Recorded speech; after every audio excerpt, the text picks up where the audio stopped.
be ready. I was going to say something about the paycheck, but I was just going to... Good evening, ladies and gentlemen. We are ready to begin this evening's board meeting. Sergeant at Arms or designee has the front lobby been attended to ensure public access? Thank you. Let's see. The school board meeting of July 26 is now called to order. The time is 6:07. We would like to take this opportunity to remind the members of the public of the district mission, which is to ensure that each student achieves his or her highest personal potential and the district vision to be a world-class school system. Tonight's agenda includes moment of silence, pledge of allegiance, acknowledgements, public comments, consent action items, which include 2 items under board office, 30 items under academic services, 4 items under business services, 4 items under human resources, 2 items under information systems, 9 items under operations, 4 items under other business. Board members, is there a motion to adopt the agenda? I move we adopt the agenda as written. Thank you, Ms. I'll Gittens. second it. Okay, it is moved by Ms. Gittens and seconded by Ms. Vaughn. And please record your votes.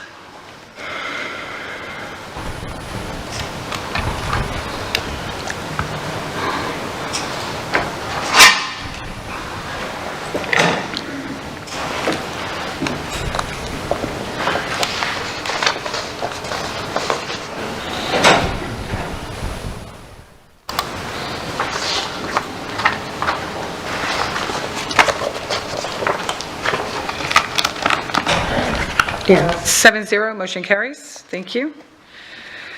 Ms. Vaughn will lead us in a moment of silence, after which Ms. Morgan will lead us in the Pledge of Allegiance. Ms. Vaughn, please lead us in a moment of silence, and everyone please stand. I was just going to say, everybody please stand for a moment of silence.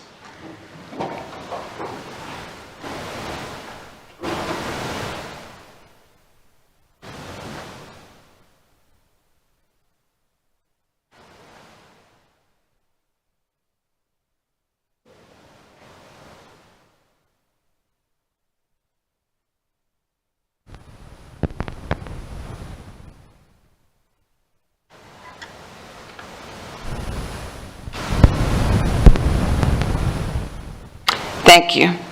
Thank you.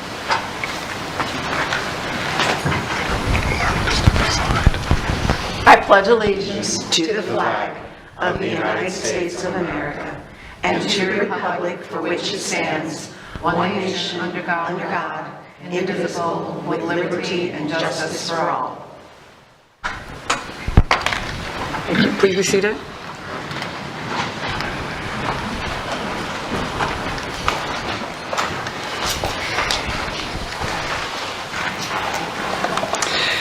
The character word for July is self-control.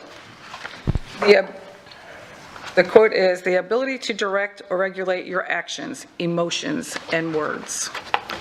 The design you see displayed on the screen was created by Abraham Ritz, a ninth grade student at Mariner High School. And in these days, we have to have a lot of self-control, so I love this one. The next item on the agenda is public comment. Ms. Dupree-Bruno, please address the item of public comment. Thank you, Madam Chair. School board policy provides the opportunity at this point in the meeting to address the board concerning any matter on this meeting's agenda or any other matter relevant to the operation of the school district. If you completed a public comment card, please put it in the basket provided. If you need a public comment card, they are provided by our staff. The rules concerning public comment are posted and will be made from the podium in the front of the center aisle. Please be advised that the board will not respond during public comment to remarks made by speakers. Speakers and those attending the meeting are expected to act in a respectful manner. The purpose of public comment is to provide feedback on school district issues. Abusive language is prohibited. In addition, clapping, hissing, and booing, unreasonably loud and/or offensive language, swearing, cursing, or display of temper during the public comment time is prohibited. Speakers who fail to follow proper decorum in the chambers will be ruled out of order. Any speaker continuing with such remarks will be required to relinquish the microphone per Board Policy 1.11 and may be removed from the chambers. We will take recesses as necessary if there is not decorum in the chambers. Per Board Policy 1.11, the time per speaker is 3 minutes if there are 20, 2 minutes if there are 30, and 1 minute if there are 31 speakers or more. The maximum time allotted for public comment is 1 hour, 60 speakers. You will find a countdown on the big screen in the front of the room. Once your time has elapsed, the microphone will automatically shut off. Please state your name when you approach the microphone. Please follow staff's direction in lining up. Madam Chair, there are 6 speakers for this evening. Thank you. Please make sure that you have completed a public comment card if you intend to provide public comment. The card is a public record identifying those who speak and provide contact information to staff for follow-up. The cards are located with staff in the hallway. Is there anyone in the audience who wishes to address the board but did not fill out a comment card? Please raise their hand. Ms. Dupree-Bruno, will you please proceed with public comment? Thank you, Madam Chair. So this is new since we have now the podium in the front. So we're going to go through the center aisle. When you finish speaking, please go to, I guess this will be your right. Go this way to go back. To the left. Sorry, to the left. To my right, your left. So to the left. And if you would please allow the speaker to come to the podium. The next speaker, please stay at the back where that last row of chairs are, just to make sure we have clearance. Thank you. So will the following individuals please line up? Jamie Merchant, Robert Roper, Tara Jenner, Dr. Shirley Chapman, Sharon McGill, Jen Alvarez.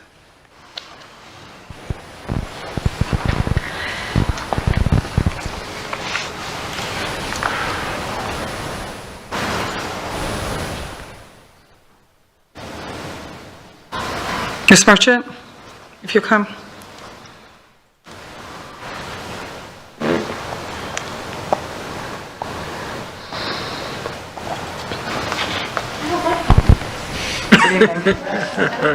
Somebody has to be first. Jamie Merchant. I just had a few questions about the contract with Ray Robinson for, I guess it's your new legislative lobbying. I don't understand the need, maybe is the right word for it, when you have the Chief Communications and Government Relations, and they both seem to be kind of doing the same job. So I just had questions about that. And then also, I forgot to mention earlier at the, gosh, I have so many open tabs on my computer. The links to the equity guide on the draft that's in board docs, you have to have special permission to access those direct links. So no one from the public, like an outsider, can get on board docs and click on them.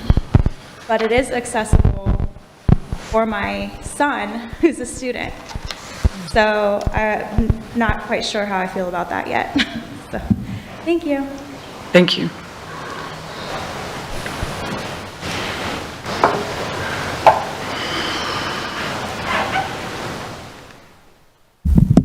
Good evening. Robert Roper.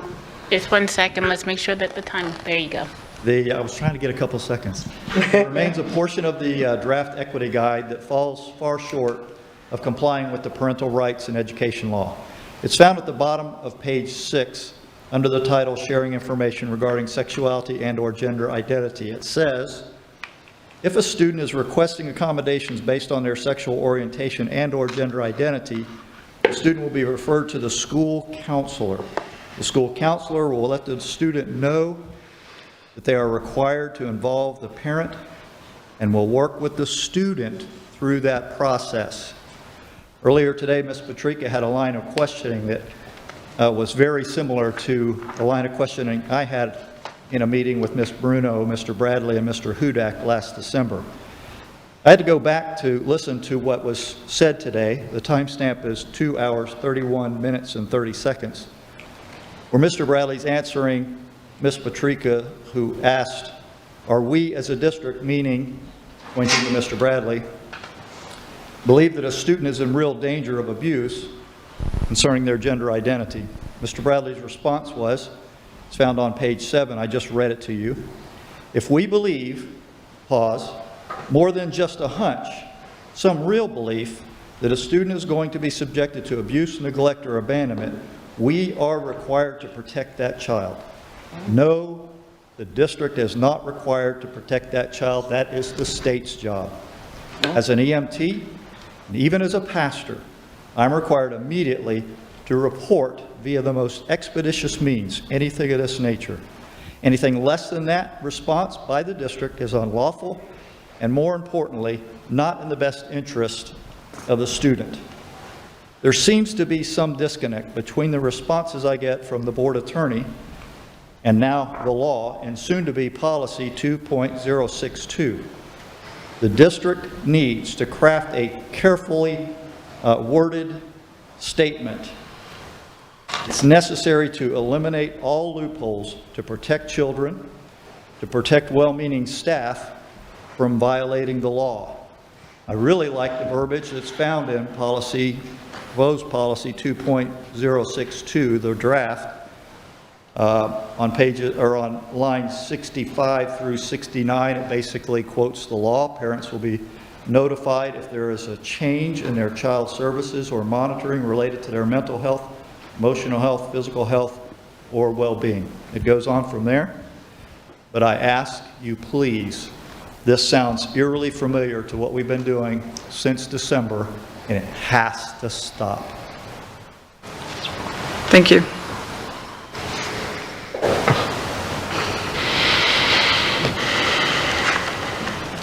Good evening. Tara Jenner.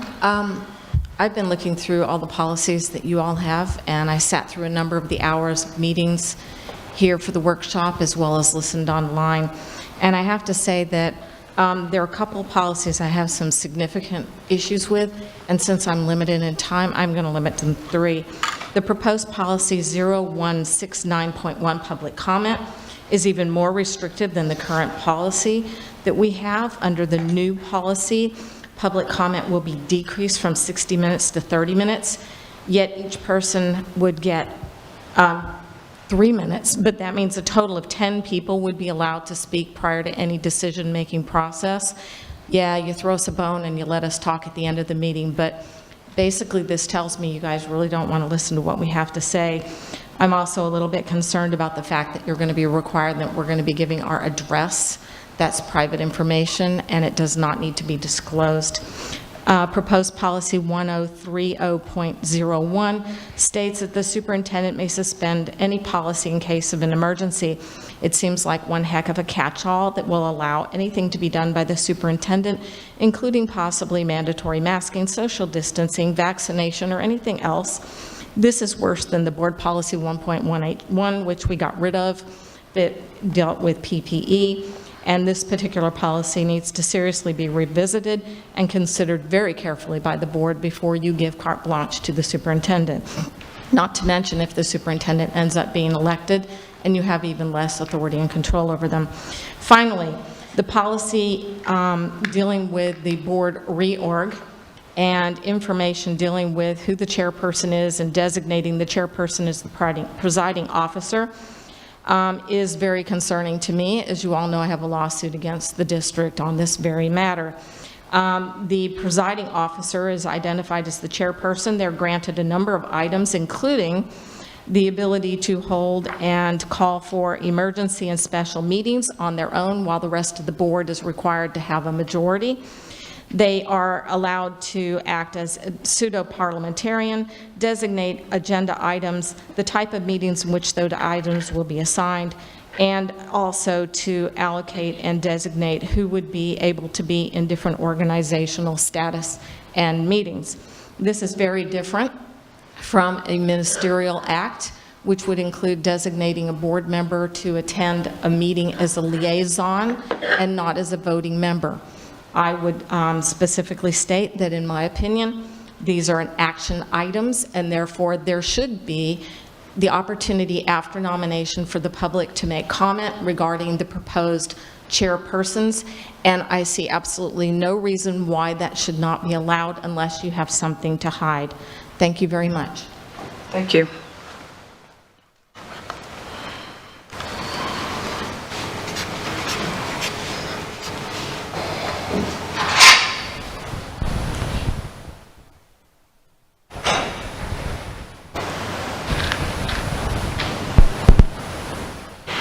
Good evening. Good evening. I'm Shirley Chapman. And first of all, I want to say I was excited about seeing all of the new teachers today as they came in. I mean, I was excited.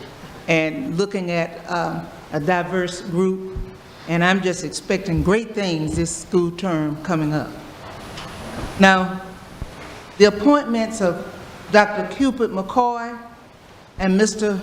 Ramirez represents a major step forward for the school district of Lee County. The NAACP is excited to see their experience and expertise at work here in our community. They not only connect with diverse aspects of our community, but they possess the skills to take our district to the next level, the next positive level. The NAACP is proud to support them along with the school district in their work. I have a motto, and it fits now, and that's anything worth doing is worth doing well. So the NAACP believes that the Lee School District is headed in the right direction, doing things well. Thank you. Yes. Yes. Way to go.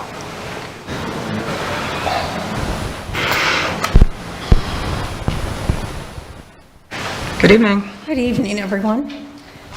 I'd just like to respectfully request that Dr. Bernier and the board consider some creative ways for the district to reach out to the public when they're trying to advertise for people to participate in surveys or sit on committees. If there could be possibly a menu on the website with a list of all the different options, and you could opt in for different things that you'd want. Like maybe they don't want board meetings and agendas, but maybe they would want to be notified about a lot of the other activities, and as far as surveys and participating in surveys. So I just request that that would be something that the Communications Committee would consider. And I was looking through the updated policy 2.0621, and this has probably been in the previous policy and I just never noticed it. But since I was reading this one from start to finish, I did. And it was regarding charter school students, virtual school, full-time students, and homeschool students. And I kept reading it, and it said, okay, these kids are in these alternate methods of education, but then they get to come back and take advantage. And not that I would want to deny any child an opportunity for extracurricular activities, but they're allowed to come back and either do extracurricular activities at the school they would be assigned to or a school of their choice. Now, that's wonderful in theory, but as a taxpayer, money is being taken out of the school district budget for those kids to go to a charter school. So the district is losing that money, but then the kids are coming back into the school system, the public school system, to use our extracurricular activities. So there should be some kind of a quid pro quo there, that the district and the taxpayers are not responsible for those extra dollars being taken out of the budget. And whether it's a fee basis or something like that, but you make a choice to homeschool, to charter school, or to virtual school, and it's like, you can't have it both ways. You want to take the best of this and the best of that, but then it's costing the taxpayers and the district dollars. Thank you. Thank you.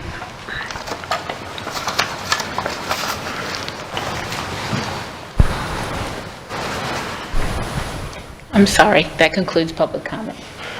So is there another person on here? Did they speak? Jen? Jen Elvis? There we go. Okay. Hi, good evening. Jen Alvarez. I'm here as a concerned parent, as usual.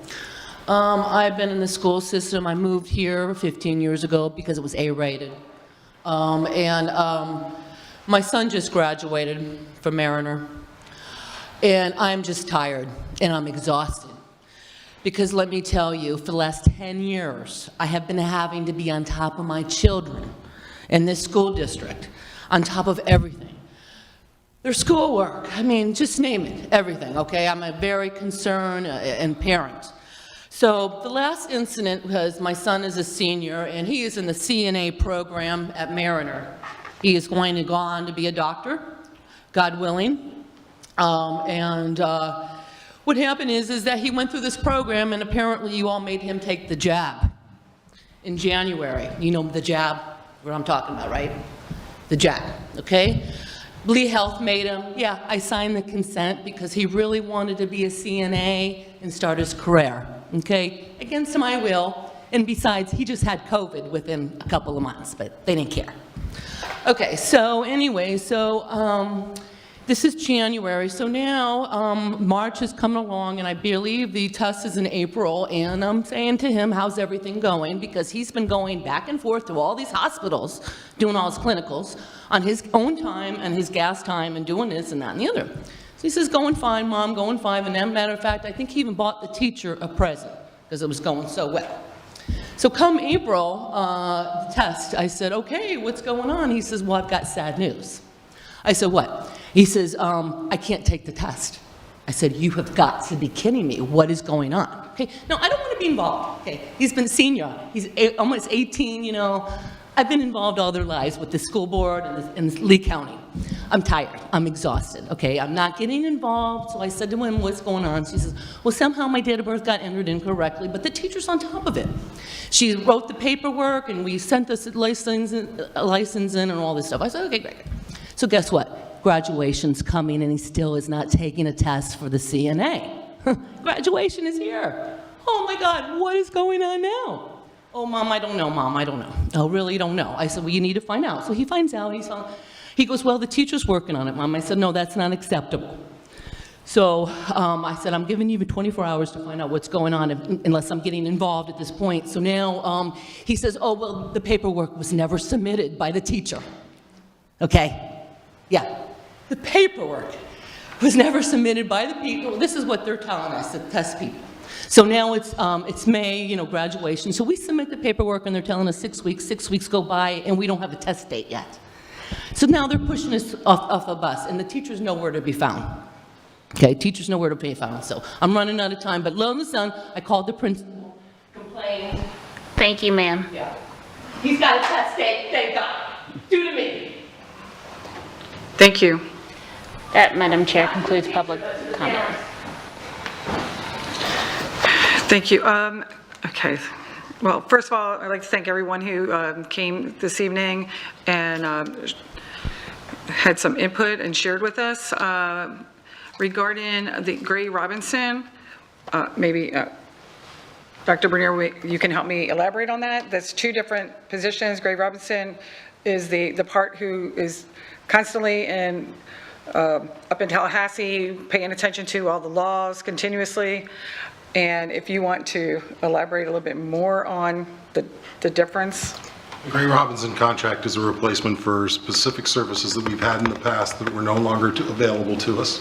They were the will of the board, and advice from me that we accept and find outside counsel to help us in the legislative process, reestablish ourselves with not only our local delegation, but also the members across the state. Gray Robinson has a strong and very wide reach within the state of Florida. They represent several other school districts. They look for common themes, and they work the Tallahassee end of things when the legislature is in session. They work it very well, and they do a very good job. To the point of our speaker, I do agree with you that eventually there should be a transition between us hiring outside counsel to help us with our lobbying efforts and building an opportunity for our own Chief of Communications and Government Relations Officer to accept those responsibilities with the staff that will report to that individual. We are just not there yet, and the legislative session is upon us. I know it seems a long way away when you think about January, February, but it will be here before we know it. And we need to be prepared because currently you as a board do not have a finalized legislative platform. So this opportunity with Gray Robinson was seen as a bridge in order to not only bring up to speed our communications and government relations team, which will be brand new to this district, and at the same time continue to move the work of the district forward. Thank you. And then there was a comment about the guide, and I actually realized that last week, that when someone had called me, and I was literally at home and I was trying to get on that and I could not open. All the references I could open up, but on board docs, but as a individual, I could not open up the bottom piece, but I found out that it was because it was not internet, it was intranet. So it was based into our school, that's why the son is able to get on that, referring to all of the guide that we just went through. So there's two things about the guide that came up, so let's talk about, if we can, let's talk about both of them. One is the links. The links will be made active where they can be. If not, appendices will be added to the document so as that the public, when they click on the link, goes to the appropriate appendices and can see the document. The critical component is making sure we are clear and transparent. The staff did come across this issue. We were unaware that it was basically a Lee School, at leeschools.net that was driving access to it.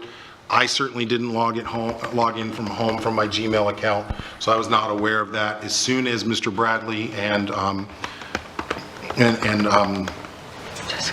Jessica Duncan brought that to my attention, we have begun to work to make sure that we have a change and a process in order to make all of that content readily available. It was never our intent. As to the other issue about protecting a child and abuse, as everybody knows, and everybody should know it if you don't, as public educators, we are all mandatory reporters. There is no question in my mind that the first response from Mr. Bradley or myself or Jessica Duncan or anyone else would be the first thing we would do is pick up the hotline and dial 96 abuse. That's what we do. It is a requirement of us, and then we deal with the student on the other side. I think we have to make sure that, and I have made a public promise and a pledge and a private one, and what I'm going to have to say happy about is the shift in the state from the time that I was here last, where parents were eliminated from this process of helping to understand their student and helping their student move through a crisis or decision or whatever words you'd like to place on it. The parent now has a right to know. This school district, this staff will follow the law, and parents will be involved in the processes of helping to guide their children. We have a responsibility to include you as a partner in this process. Thank you. And then, go ahead, Mr. Prebrino. Just to add to that, when you see neglect, abandonment, and abuse, those are very special words coming from Florida Chapter 39, which is the abuse, neglect, abandonment law, which is what Dr. Bernier is talking about in terms of being a mandatory reporter. So when Mr. Bradley was saying that, that's what he was referring to. Correct. And that is what the statute refers to as well, that if there is a concern about abandonment, abuse, neglect, you're going to report it, and that's what they're referring to as the hotline.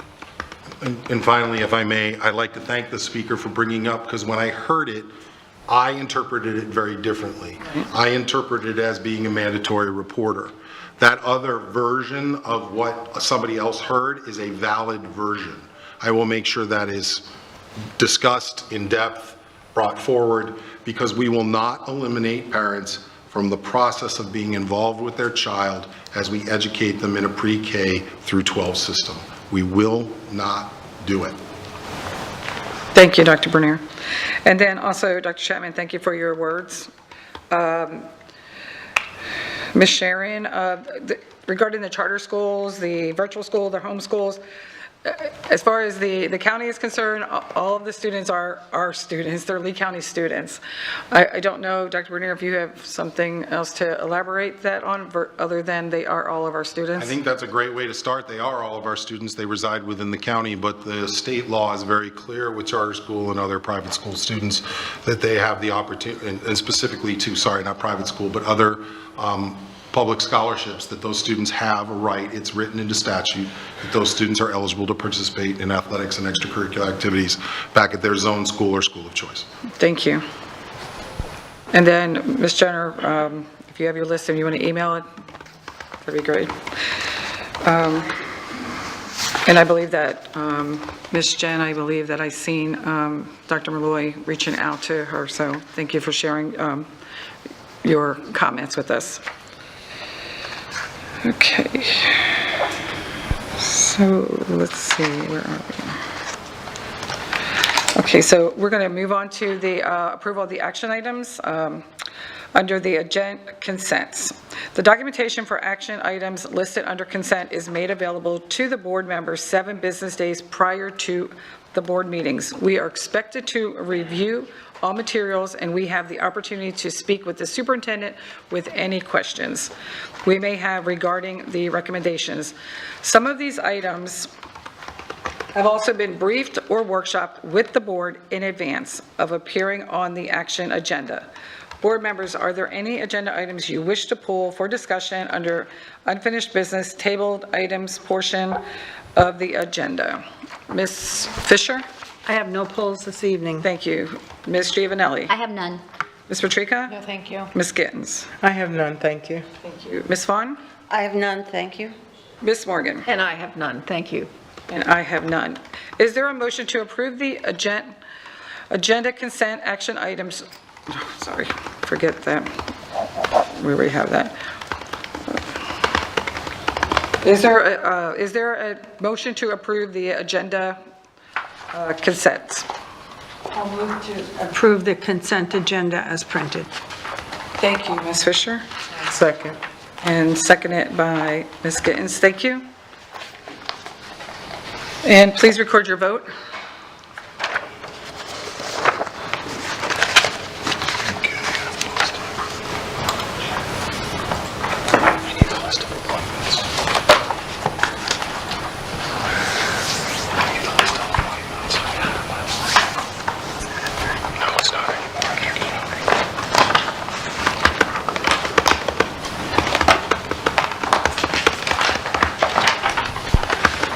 Thomas, you have everybody's? Motion carries. Thank you. 7-0, motion carries. Thank you. Dr. Bernier, please introduce any administrators in attendance with new assignments that were approved under the consent agenda. Madam President, members of the board, it would be my pleasure. First is a change of assignment to Lee Hall. She will be headed to be an assistant principal at Gulf Elementary School. Would you stand and be recognized?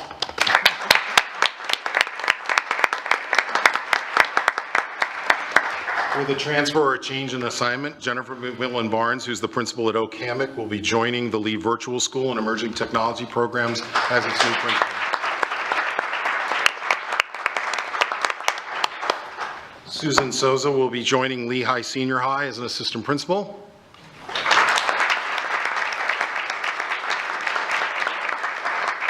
And Dennis Quisenberry will be joining Oak Hammock Middle School as an assistant principal.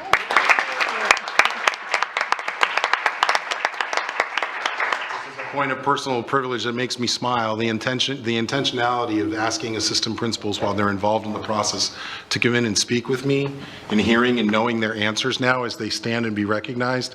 I can't be more impressed with our principals' ability to select from a very distinguished pool and choose the right people for the right schools. So I don't know if the principals are present, but if you are, you're doing a great job of choosing your teams. I'm very, very proud of what you're pulling off. 2 appointments, very specific new hires to our school district.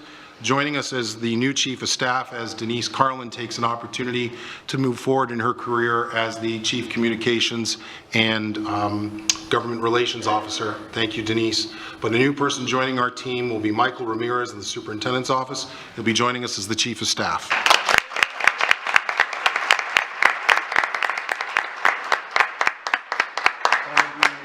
Michael Ramirez is a finalist for the superintendency here in Lee County. That is the same Michael Ramirez. If you are a fan of Abraham Lincoln at all, I suggest you read a book called The Team of Rivals. It's important to have people's other opinions surrounding you as a leader.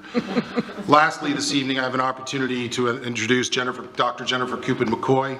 She will be joining us from Orange County Public Schools in the area of academic services as our new Deputy Superintendent.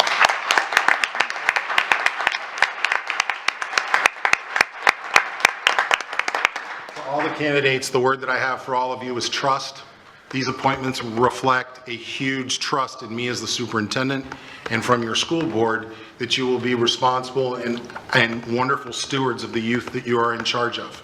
Please understand that that trust comes willing from them, but it is a sense of accountability that I also ask you to take away from this room, because the work you do is really important to ensure that all of our students are success and reach their highest potentials. So thank you, and enjoy that trust, because you need to use it to make a difference in the lives of our children. Great, congratulations. Wow, we're moving through this. Okay, we are up to board member comments. If there's anybody that really wants to leave, you may do so. We can take a 2-minute break. Otherwise, you can stay here and share with us more.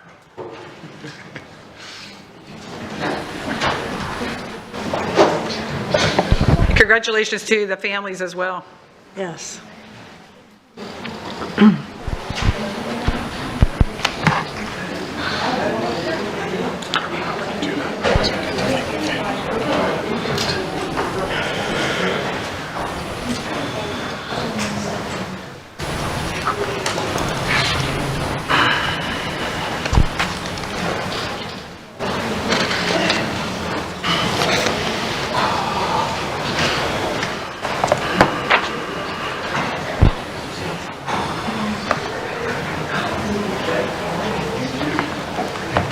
Okay, cleared the room out. Okay, I am going to start with board member comments with Ms. Fisher. Thank you. First of all, I'd like to welcome Jennifer Cupid McCoy and Michael Ramirez to the team, and to congratulate all the people who just left on their new assignments. They went to work.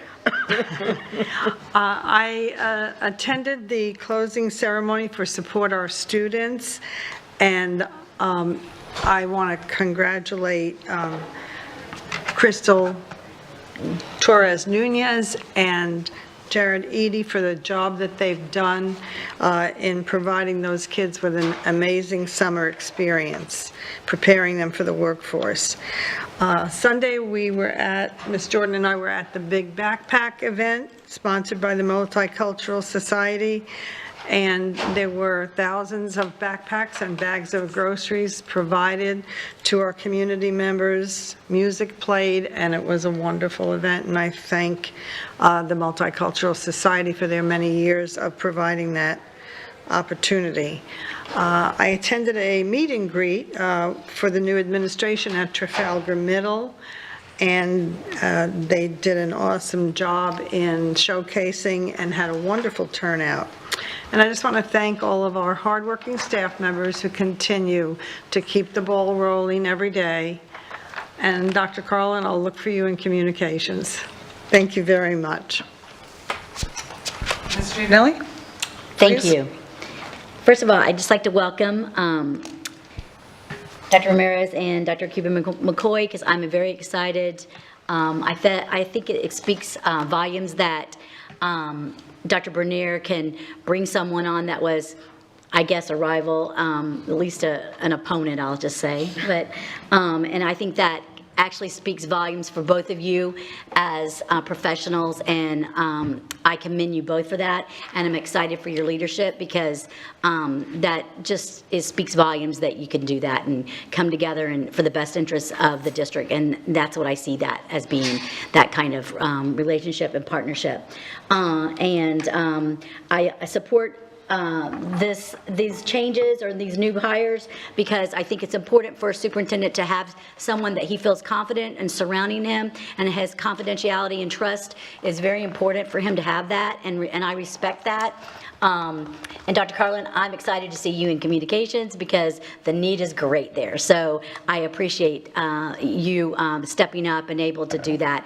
That speaks volumes as well. So I'm all excited, because August 10th is around the corner for everyone, and I want the students' first day and staff first day of school to be the best. And so I'm excited, and I pray that all the buses are working and operable, and we have all the employees there for that, because that's going to be the challenge. And so I'm praying dearly that that all works out great with that plan. And if not, parents and students, please be patient, because I know that the bus drivers are doing the best that they can do with what they're able to do. So I'm hopeful is what I am. I'm very hopeful.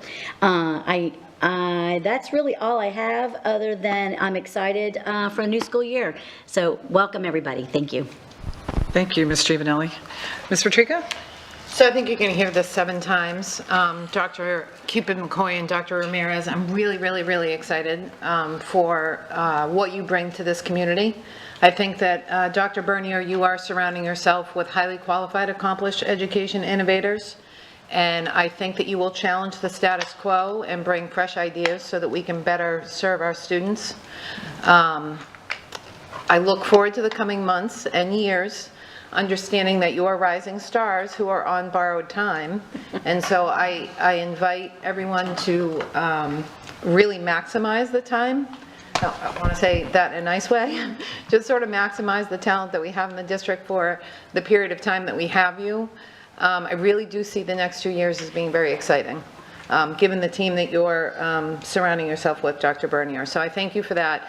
And to sort of add to what Ms. Giovanelli said, I have never understood why presidential candidates don't appoint their runner-up in the primary as their vice president. It just seems like then you always have the full breadth of talent that were the finalists on your team. So maybe you should run for president, Dr. Bernier. Happy where I'm at. In terms of my activities, Ms. Morgan, if you don't mind, I'll talk about the FHSAA board meeting. Please. Where we had discussed 2 issues. It was a special board meeting. We discussed the youth behavior survey. Ms. Fisher, that I know you provided. Yep, yes. You provided some good feedback on that. We have decided not to do a resolution because there was not unanimous board approval for a resolution. However, Executive Director, I'm sorry, she's now the CEO Andrea Messina of FSBA has written a letter asking for us to be able to continue in that and have a voice at the table for any new survey that would be created by the DOE and sent out. So when I say us, I mean FSBA, and I wanted you to be aware of that. Also, we had an update from an attorney hired by FSBA regarding the constitutionality of the 12-year term limits, and that attorney's opinion is that it is constitutional, and no challenge can be made until 8 years from now, basically, is what was said at that meeting, because there is no harm to any individual right now with the law having been passed. Okay. So as it stands, that was basically the advice that we got. In addition, through my membership on the FHSAA board, I did attend the national, the NFHS conference, National Federation of High School Athletic Associations conference in San Antonio, Texas. I have not yet had an opportunity to provide you with my written notes because I've been on vacation, but I will get them to the board. I wanted to highlight a couple of important things. The first is several states are working with their state DOEs to provide classes in their high schools for students to become officials. We are facing an official shortage across the state and across the country, and by offering these classes, we sort of make a dent in that shortage of officials in allowing high school kids who become certified to referee at middle school and perhaps freshmen and JV games. So I thought that was interesting. I do have to follow up with FHSAA before I bring any kind of proposal to the board, but I wanted to let you know that that was an exciting thing that I learned, and I think a great opportunity for our kids. The other thing that was really interesting that was discussed was NIL, name, image, and likeness, that's now being utilized at the NCAA level, and a couple of state associations have passed regulations surrounding that. The common theme for those states is that no student is allowed to capitalize on his or her name, image, and likeness while wearing a school jersey or while referencing the state association. So for instance, a kid can say, I am the Florida State golf champion, but a child could not say, I am the FHSAA Florida State golf champion. Likewise, a child could wear school colors and say, I'm the star of the basketball team, but could not say, I'm the star of the Mariner High School basketball team wearing a Mariner jersey.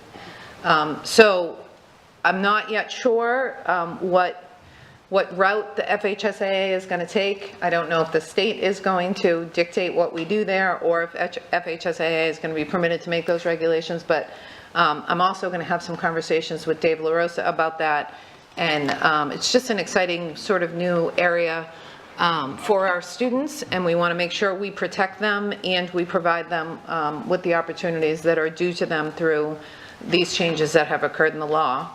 And finally, from the conference was Title IX. I think we all know that this is the 50-year anniversary of Title IX. And I have been receiving bi-weekly or every 3 weeks emails from NFHS throughout this entire year, and I haven't paid much attention to them, to be honest with you. The emails have highlighted various girls and women in sports and the accomplishments that they've had, and I just haven't paid that much attention to it. I mean, I read them, but it didn't really move me. But when I was at that conference, boy oh boy was I moved. You all know that I was an athlete. I was a 4-sport athlete in high school. I was a college athlete, and I never really fully grasped the foundation that was laid by the women that came before me in sport until I was at that conference. And Jackie Joyner-Kersee was one of our speakers, and to hear her talk about the struggles that she had early in her career, and there was a video from, who was the tennis player? Billie Jean King. I mean, why did she choose tennis? She chose tennis because it was an acceptable sport for girls. She probably could have been one of the best basketball players on the planet, but she was sort of pigeonholed into tennis because that was really all that was available to her. So I think I gained a new appreciation for the women who came before me and provided me with the opportunities that I have. I mean, women in sports, girls in sports, it's a no-brainer, right? Like, obviously we do that, but there was a time when it was very controversial and we needed a law to make it happen. And the other thing that was really great was to be surrounded by women who are aggressive and outspoken and go-getters and all of the things that you learn to be in sports, and I was surrounded by those women, and it was sort of a verification that it's okay to be that way.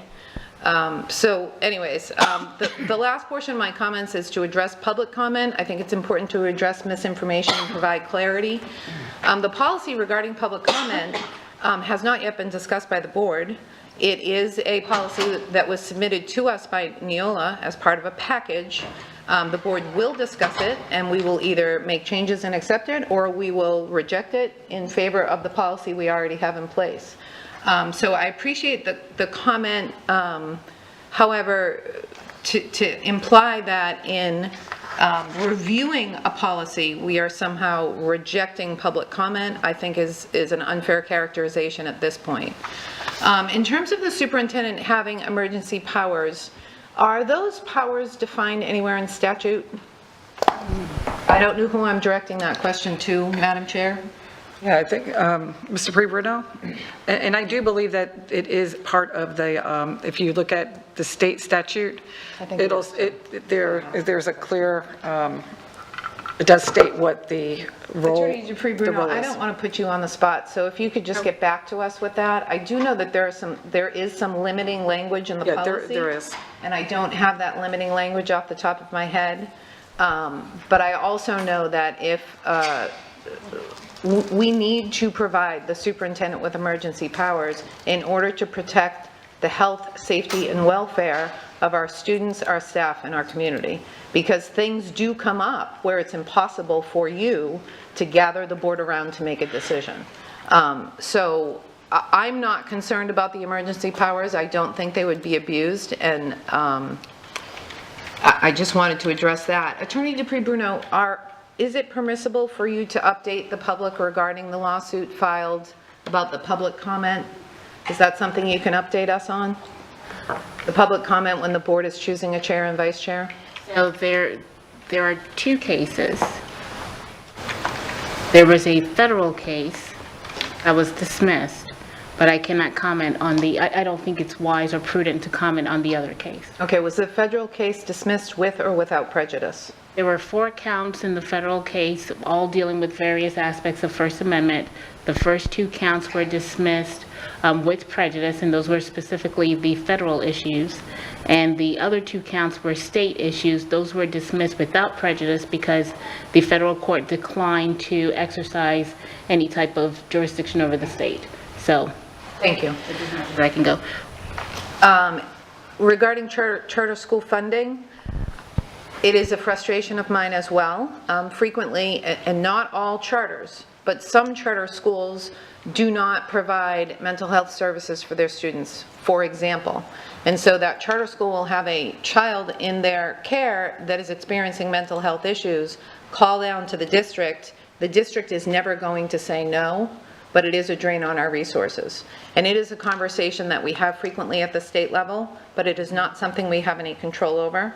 We do retain, I believe, 5% of the FEFP for the first 250 students in a charter school. Correct. And that is meant to handle the administrative costs of overseeing a charter school and that charter contract. It does not touch the actual funding that we provide for those students.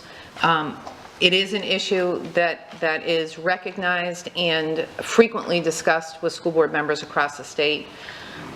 Finally, there was a speaker who talked about her active participation in her children's education being exhausting, and I couldn't agree with her more.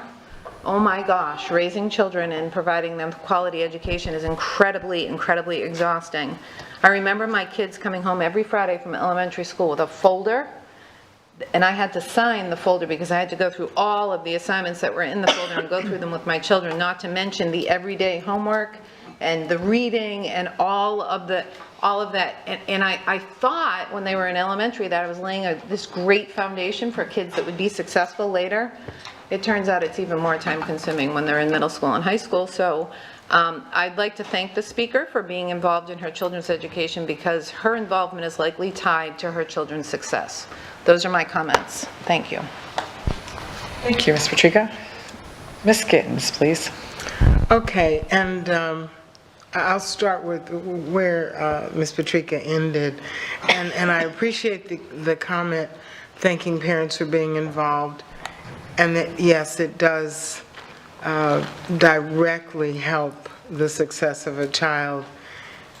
However, it makes me a little sad when I think about all of the students that do not have that same ability because of their circumstances, whether it be, foster children or with a guardian or whatever. So we have to always remember them. And so, we thank the parents, but I thank the cousins and the aunts and the uncles and the grandparents that step in to fill those shoes. So thank you for that. I wanted to mention too, I've heard a couple of times people talking about so much on the agenda. And just as a reminder, this time of year, for one, there are a plethora of things on the agenda because we're getting ready to open school for almost 99,900 students, and we'll probably be at the 100 soon. So at the beginning of the school year, there are so many more things that do come up, and we haven't had a meeting for several weeks. The other thing is, we have from switching from handling our policies in-house with our attorney and the attorneys and staff that we have, switching to Neola creates that initial, that seems like a mountain of policies, and it is, because we have now shifted to a company that's helping us to get in line quicker with our policies. So it seems like there's a whole lot at once, but we are at the, pinnacle of a process to make us a lot more efficient. To Dr. Cupid McCoy and Dr. Ramirez, people talk about change. I look at what the superintendent is doing and how he's setting things up, not as change, but we're not changing, we're moving. We're moving forward, we're moving upward, we're moving into a position that we can definitely help our children achieve their highest potential. So welcome to your move to help us move further. Let me see what else. There was one other thing. Okay, so when I mentioned this earlier today, but when I taught, especially high school, I always started out the first couple of weeks talking about respect. And like I said, we'd sing the song and we'd dance and we'd do all kinds of things to get the students initially to understand what respect really is. The thing that I want to leave everyone with is that as we start a new school year, respect comes when you listen and learn from others, and you take what you want, leave the rest, but listen to what others are saying. And you just might learn something, and you might, put aside something and change a little bit. As I have been going around, and no, I'm not going to get political, but as I have been going around to many political events and community events, there are a lot of people that take one little nugget and they think they have the truth. And they run and then they take it to someone else and they think they have the truth, and then it's spread and spread. Talk to people. If you have an opinion that is that strong, talk to someone and find out. I have some questions that I want to talk to some of you in the audience about, because there's certain things I just don't understand. And then maybe I will understand you better and you'll understand me better. As we get ready to start school, we need to show respect for our teachers, our administrators, parents, bus drivers, students, and our community. Everybody has to show a little respect to everybody else. So my challenge to all of you is, in the next couple of weeks as we start school, at the end of each day, ask yourself, who did I show respect to today? Just think of one person and one thing that you did that showed respect to someone. And better still is to someone that you don't know. Show some respect. And just think what we'll be teaching our children to grow up and be respectful of each other and of us as well. Thank you so much, and I welcome all of our new teachers that are coming in tomorrow, and our new administrators. And like I said, we're not changing, we're moving and moving up. Thank you. Very nice. Thank you, Ms. Gittens. Ms. Vaughn. Yeah, just a few things since charter schools have been mentioned. I worked for one long, terrible year at a charter school when I first moved here. And it became immediately apparent that, first of all, the charter schools don't have to accept everyone. And secondly, and I was coming from a large high school in suburban Dallas, and a public high school, and we had programs for, you know, very much like we have programs here in Lee County. And the example that was given about mental health and some of the other examples I've heard, for instance, certain physical disabilities and maybe ELL students and various things, there are many charter schools that just plain don't offer those services. So whereas there are many charter schools that have some, let's say, appealing curriculum, when you think about charter schools, don't put them up on this big romantic platform like they're the answer to when the government schools are disassembled by some people that would love to see that happen within the next 8 to 10 years. But please do realize that these schools don't have to accept all the students.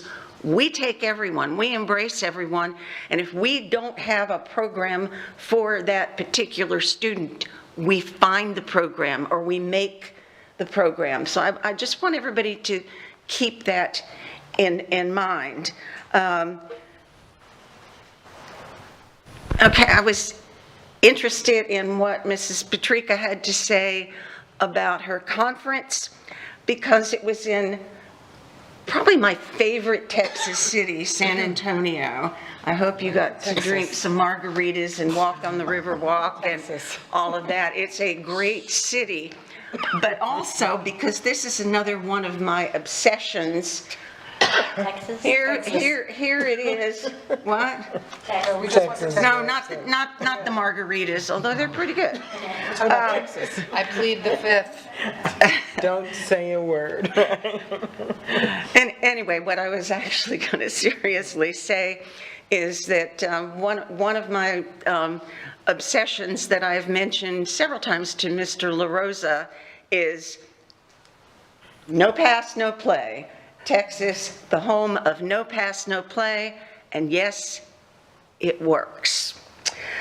I cannot believe that school's going to be starting, that my teacher friends are going back to school already. I mean, I have a few people that I was going to have lunch with, and I'm like, oh my gosh, they're not going to have time for me anymore. I'm going to have to find something else. But hopefully this will be the first most, that's not grammatically sound, but anyway, normal year that we've had in a while. At least I hope so. Right? That's true. And so I'm excited for all of the brand new teachers, especially the teachers new to this school district, the teachers, excited for the teachers that are going back into their classrooms. And believe me, they didn't spend the summer with their, you know, at the pool drinking margaritas or whatever. A lot of them were we had many training sessions. We had a lot of professional development this summer, and I guarantee that it doesn't matter if the teacher has a brand new preparation or the same old preparation for 5 years in a row. They will have tweaked what they have. They will have worked on new ways to do things. And finally, I do need to also say that I appreciate what Dr. Chapman said regarding the 2 upper-level administrative appointments. Dr. Bernier and I were having, a little over a week ago, having the usual, the one-on-one meeting. And I had just said something like, he was talking about new appointments, and I said, you know, when we went through that superintendent search, there were a lot of people on that list, and even people actually that didn't make it as finalists, but I said, there were a lot of people on that list that I thought were really good and maybe not quite what we wanted for superintendent or for, you know, whatever reason, but boy, there were some great people. And he said, well, I want to tell you that Michael Ramirez, you remember him? I go, yeah. And he said, well, he has accepted a job with our district. And one of the reasons that I'm particularly happy, besides the fact that, you know, he was the runner-up for sure. And I mean, there were certain things, I think some of us said, it's too bad we couldn't clone the two of them and put them together because it was such a hard decision. But the thing that I love is we have had a real dearth of high-level administrators in this district who are Hispanic heritage. That has been, I remember when I was first on the board and I asked about some of our minorities and, oh, there's X number. And I said, yeah, but are those many of them SPALC employees? Are they, you know, how many of those are administrators? And so I commend Dr. Bernier for looking at his rival, his opponent, whatever you want to put it. And so I knew his resume. So then Dr. Bernier said, well, I'm also going to be recommending, and he said Dr. Cupid McCoy. And I had the audacity to say, oh, would you send her resume? And he's like, why? And I said, well, just because I'm curious. And I have to tell you that, like Dr. Ramirez, I was blown away by your resume. I'm like, whoa, all right. He should have been waving that resume out on a flag to show his good judgment. So I think we have two excellent candidates. I think we have, you know, we've lost some people in administration, and, you know, Godspeed to them. But we move along, as Ms. Skitten said, and I'm hoping that by the end of my term, which is coming in a few months, that I can actually feel that one of the things that I wanted to see in Lee County is that we change the culture and the attitude of, well, we've always done it this way, and the culture and the attitude that just because somebody, well, they didn't come on the Mayflower to Lee County, but came on whatever boat was sailing down the Swanee River or whatever. I'm sorry, I'm a Jersey girl, what can I say? That itself alone makes you a perfect candidate. Well, I'm so happy to see broadened perspectives, and Godspeed to all of you. Thank you, Ms. Vaughn. If we can move on to Ms. Morgan, please. So I'll pick up where Ms. Vaughn left off and say welcome to Texas McCoy and Michael Ramirez. These appointments and these positions are exactly what this district needs for a jump shift to a new level of district leadership and student performance. I am so excited for students and staff and families in this school district. Welcome. Thank you. You know, I like to talk about what's on the agenda that I think is interesting, particularly with respect to partnerships. So on tonight's agenda, there were 3 adult and career ed and tech college grants. One was the approval of a memorandum of understanding with Urban Strategies, a partnership, to provide adult education services to 75 of the 113 adult residents of the Edison Avenue, Dunbar neighborhood, Southward Village community. In addition, approval of a grant for career dual enrollment articulation between the School Board of Lee County and the Lee Technical Colleges to enhance learning opportunities for eligible Lee County Public School secondary students through the opportunity to enroll in specified post-secondary career certificate courses at the technical colleges. This is a great opportunity for our kids. And then finally, an approval of the career dual enrollment agreement with Charlotte County that will enable our students to clock hours in Charlotte's Technical College Aviation Airframe Mechanics Career Certificate Program. This collaboration gives students, especially those in the aerospace technology programs at Island Coast and Bonita Springs High School, career options, enabling them to be career ready.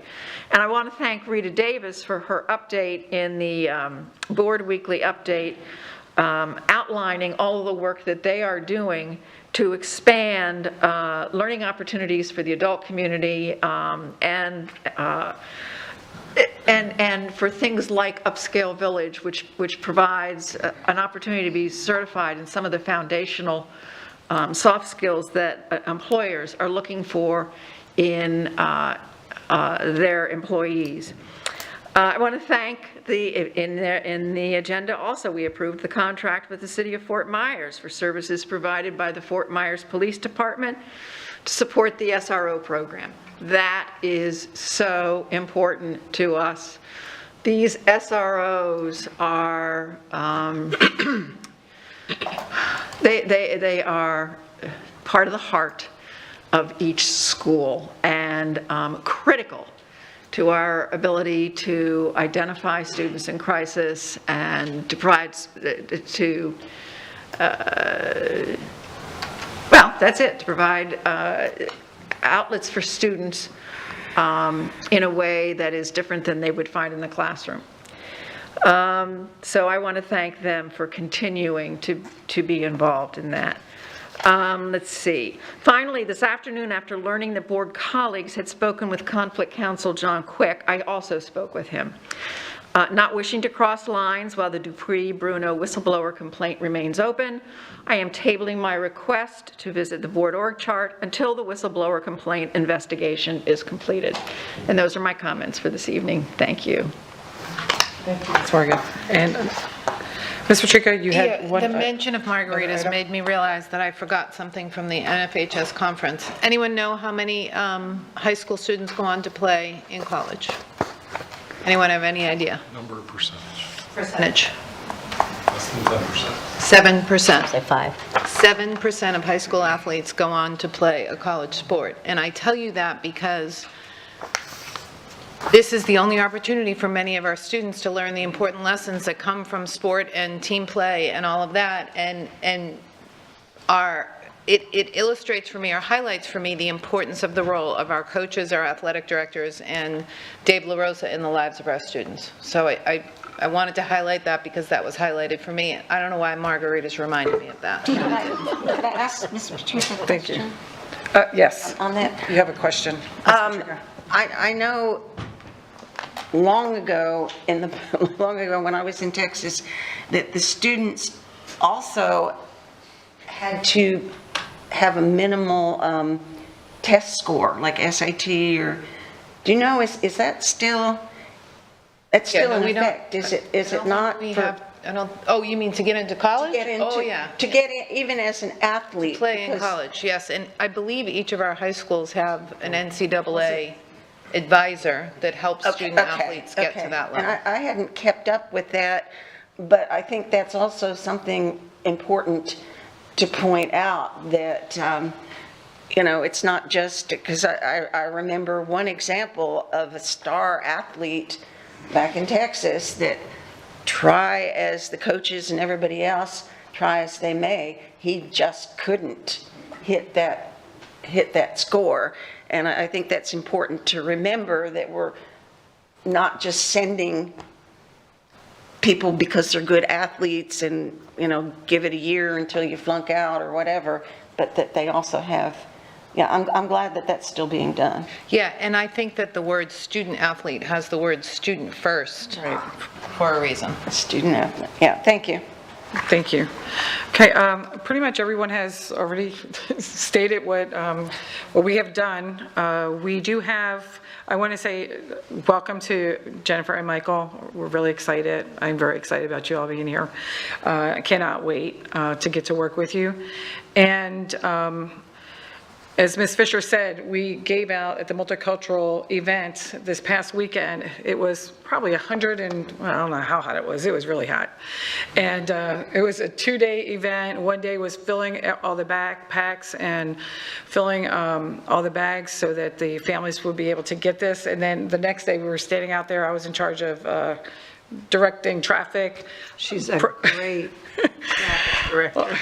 But it gave me the opportunity to speak to just about all the cars that came through as I was pulling them all up. And I wasn't sure who was more excited, if the kids were more excited or the parents were more excited that school was starting. But so it was quite interesting. And the kids were really it was beautiful to see all the kids, and they were very happy to receive what they were receiving, and the same with the family. So I felt that was really good. And I know there were many other ones going on around town and still more to come. But I just felt that was really important. Tomorrow is an exciting day because we all have the new teachers. We'll be out there waving get out there in the sun again, waving to all the new teachers that are coming in. And actually, I was at a chamber event this past week, and I was speaking to a woman who had just moved into the area, and lo and behold, she is one of our new teachers, and she's going to be an art teacher. And she was so excited about being here and being prepared to start with our children at Orangewood. So I thought that was great. And then August 10th, Franklin Park, they always hold their gentlemen, it's called Gentlemen's Welcome, but everybody's welcome to come.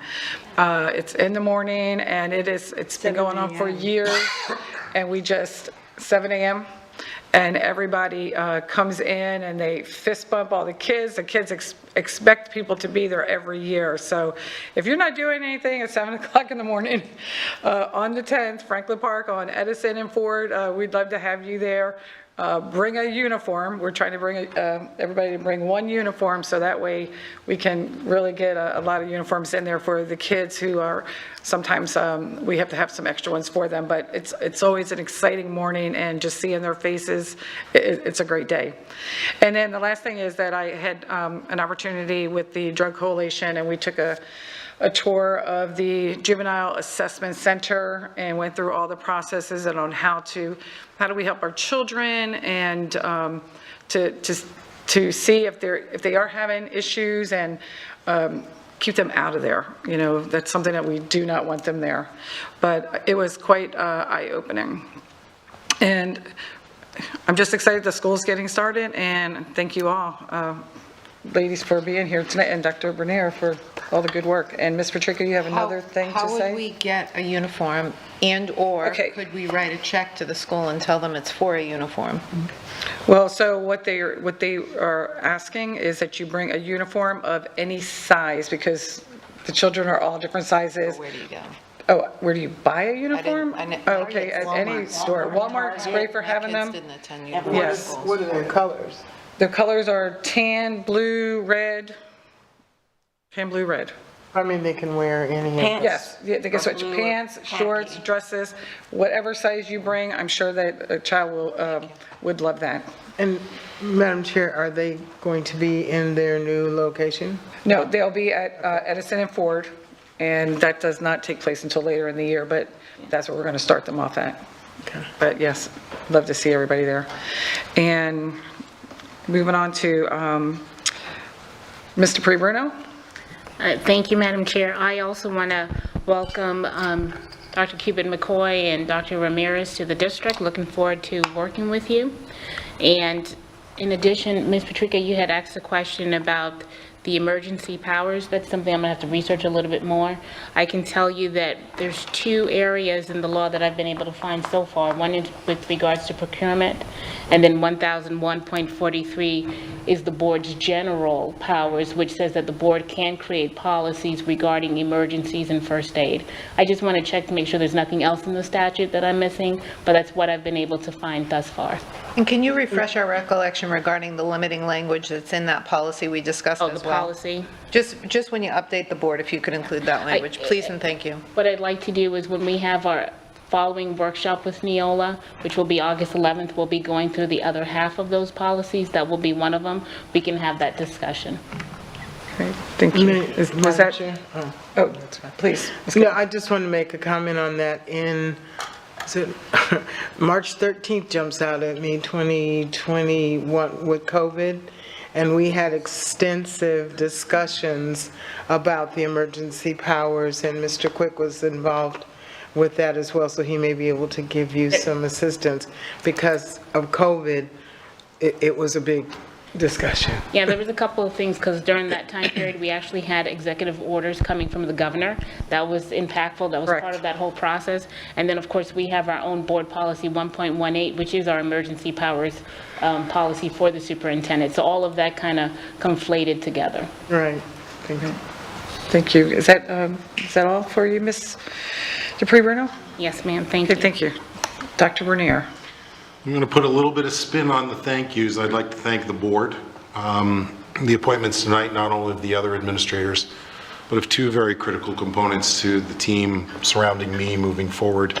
I really appreciate your diligence in trusting me.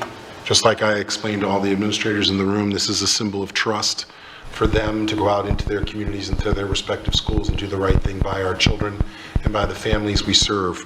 So it's not lost on me that this is also another semblance of trust in me, that I'm making good decisions and bringing you quality candidates, which is all that I ever heard right from the very beginning. If I bring the right candidates, moving through the formality of an appointment makes it much easier. I want to just express that I have confidence in the entire staff. We have some really amazing people here who spend a lot of late hours. Jessica Duncan, I will remember your name forever. Promise. I've already sent you a text of apology. We have amazing people here in the school district, and we have amazing alignment to our core values. What we've talked about is sort of a lack of the organization always behaving with those core values at its very heart in order to create the outcomes we're looking for. And I know with the 2 executive appointments and the rest of the executive team that's already on board, we're going to be able to do great work. I want to just make note, it was a nice visit and a nice opportunity for Cape Coral High School to shine with the governor's visit on Farm Tech and our Farm Tech program. Appreciate that opportunity to highlight a great high school and a great high school program. I'll tell you that over the last week, I've spent 2 opportunities with our newest teachers. I was there at their kickoff at Paul Lawrence Dunbar Middle School, and then today I rolled by one more time because it was kind of their graduation. I will tell you the most amazing experience, Mr. Dodig, was watching them walk from the Caloosahatchee room up out of the building to go get lunch. And I started counting.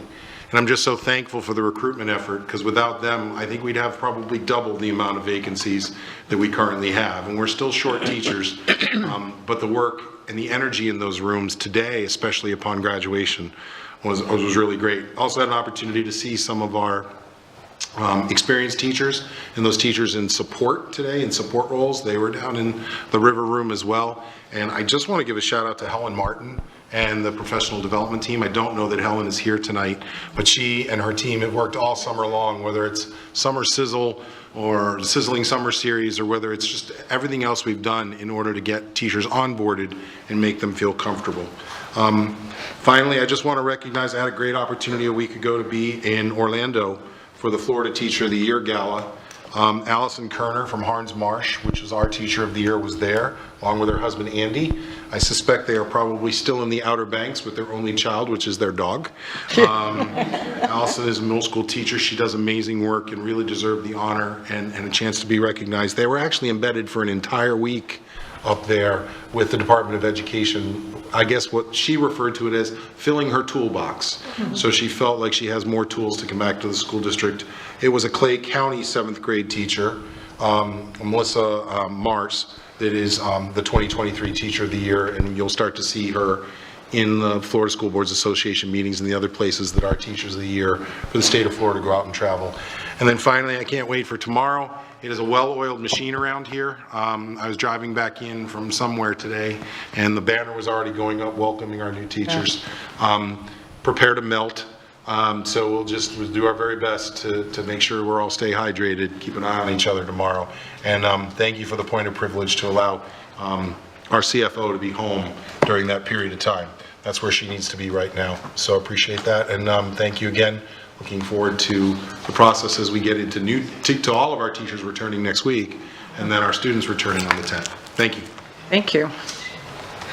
Okay, the next scheduled meeting of the board is on Thursday, August 11th. There will be a board workshop at 12 p.m.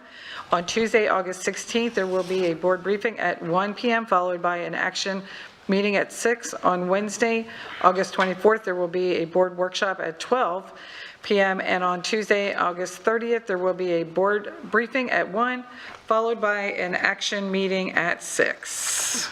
Let me make sure there's no other meetings.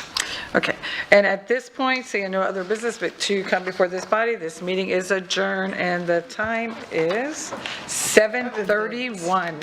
Record.